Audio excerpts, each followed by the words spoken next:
পানাগড়ে দুর্ঘটনায় মৃত সুচন্দার বাড়ির দখল নিল ব্যাংক। ঘরছাড়া হলেন সুচন্দার মা তনুশ্রী দেবী। এই সেই বাড়ি, এই চন্দননগরের নাড়ুয়ার এই বাড়িতেই থাকতেন কিন্তু এই সুচন্দার মা তনুশ্রী দেবী। তাদের এই বাড়ি সুচন্দার বাবার চিকিৎসার জন্য বন্ধক ছিল। এই বাড়ির দখল নিয়েছে একটি রাষ্ট্রায়ত্ত ব্যাংক।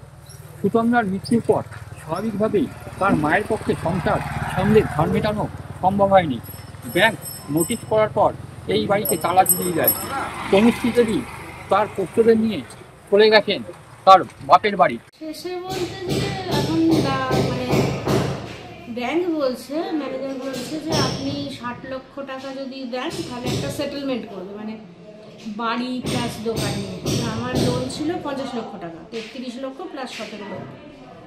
এখন এমটিএ হওয়ার পরে ওনারা বলছেন সেটা মানে ওদের হিসাবে 62 লাখের ওপর এরকম কিছু একটা বলছেন, কিন্তু 60 লাখ হলে বা খুব যদি মানে চাপাচাপিও হয় তাহলে হয়তো 58 কি 59, মোটামুটি 60ই ধরুন। 60 দিলে ওনারা সেটেলমেন্ট করবেন। এবার আমি একটা হাউস ওয়াইফ, আমি কোথা থেকে 60 লক্ষ টাকা, আমার কাছে একটা স্বপ্নের ব্যাপার হয়ে দাঁড়িয়েছে। হ্যাঁ, আমার হাজব্যান্ড, আমার মেয়ে যদি থাকতো তাহলে আমার আজকে এই পরিস্থিতিটা হতো না। হাজব্যান্ডের পর মেয়েও অনেক চেষ্টা করেছে, কিন্তু মেয়েও শেষ রক্ষা করতে পারলো না, তো একটা অন্য ব্যাপার।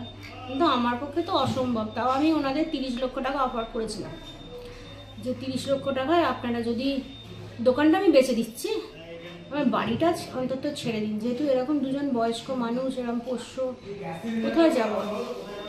ব্যাংক কোনো কথাই শুনল।